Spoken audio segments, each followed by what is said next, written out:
Bonjour à tous, bonjour Margot. Bonjour Gahim. Et comme nous le soulignons dans l'épisode précédent, nos amis journalistes africains s'intéressent aux produits qui sont présentés à cette exposition économique et commerciale sino-africaine. Pour en savoir davantage, nous sommes déportés dans le hall d'exposition. Voilà Gahim, actuellement on se trouve devant le stand de Madagascar. Alors, quelle est la particularité de ce stand? Et j'ai entendu dire que le chocolat de Madagascar est très apprécié et c'est ce que nous allons constater tout à l'heure. Allons découvrir ensemble. Merci. Ok. Bonjour. Bonjour monsieur. Ici, en fait, on propose du chocolat de Madagascar. Donc, on fabrique notre chocolat localement avec le cacao de Madagascar qu'on plante en fait à Madagascar même. Et nous avons aussi l'usine qui est à Madagascar. Donc aujourd'hui, on fait le principe du tuer tout bas, c'est-à-dire qu'on plante et jusqu'à la production, jusqu'à la vente même du chocolat. Le chocolat de Madagascar, en fait, c'est surtout reconnu pour le goût fruité, un peu fruité. Et d'ailleurs, il a été élu le meilleur chocolat du monde en 2017. Voilà. Donc c'est un chocolat qui est très fruité, qui est très doux parce qu'il y a beaucoup de beurre de cacao à l'intérieur, il y a beaucoup de matières grasses naturellement. Et ce qui donne un peu ce chocolat assez doux.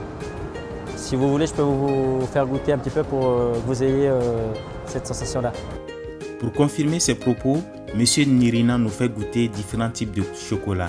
Les goûts diffèrent, mais ils sont tous délicieux. On comprend la raison de cette ambiance bon enfant de ce côté-ci du stand malgache. Nous allons nous déporter ailleurs, dans d'autres stands, pour voir ce qui est proposé là-bas aussi. Voilà, allons-y. Allons-y. Nous continuons notre ronde dans ce grand hall d'exposition.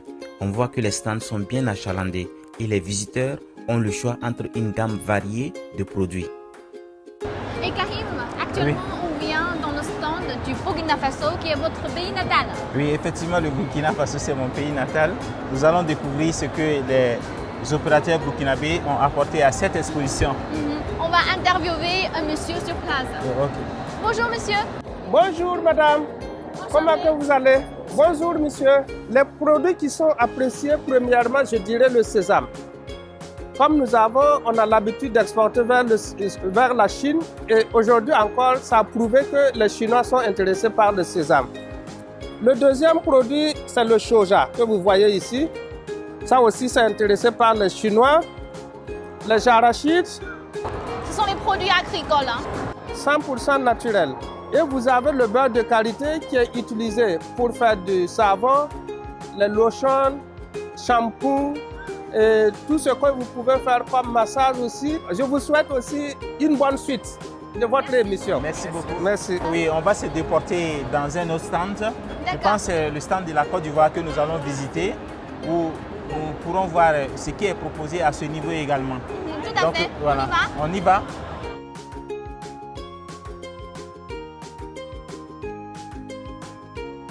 Gahim, je vois qu'il y a beaucoup de chapeaux et de sacs très jolis dans ce stand-là. Effectivement, ce qui fait aussi la singularité de cette exposition, c'est qu'il y a beaucoup d'objets d'art qu'on rencontre dans les différents stands. Ici, nous sommes présentement dans un stand de la Côte d'Ivoire. Nous allons découvrir ce que l'exposant propose. On va jeter un coup d'œil. Un coup d'œil. Voilà.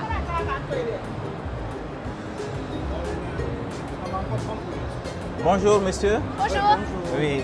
Qu'est-ce que vous proposez aux visiteurs? Bon, déjà, nous avons ici en Côte d'Ivoire apporté des paniers qui sont confectionnés en fibre de raffia en Côte d'Ivoire qu'on utilise pour faire plein d'autres choses.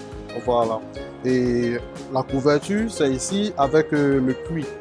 Voilà, c'est plus fait avec la main. On a ça, voilà. Merci beaucoup. Nous avons aussi, on fait ça en chapeau, voilà. Et aussi, on a les éventails qui sont de l'autre côté, voilà. Voilà, donc on peut utiliser ça comme une décoration de maison comme ça. Et aussi, on peut prendre aussi pour se souffler, évidemment, c'est un éventail. Et voilà, en plus de ça, nous avons d'autres modèles de sacs, les petits sacs, les gros sacs.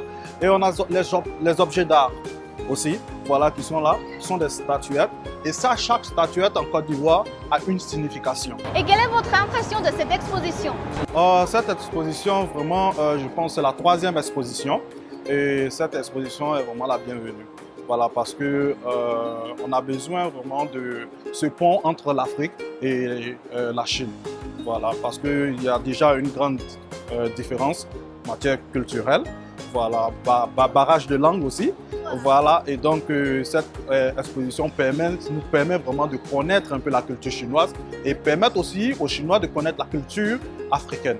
Et nous voyons aussi que vraiment les Chinois apprécient vraiment la culture, ils sont vraiment intéressés, ils aiment beaucoup. Et donc ça nous fait que nous réjouir et c'est une fierté pour l'Afrique.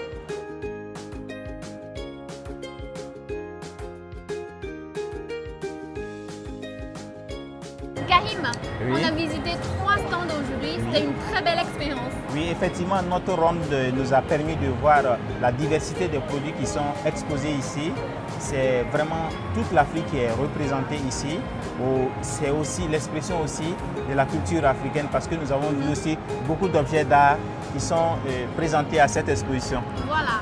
Et n'oubliez pas que c'est une exposition économique et commerciale sino-africaine, donc il y a aussi des produits chinois. Naturellement, nous allons visiter également les stands où les produits chinois sont également exposés. Oui, allons-y. Allons-y.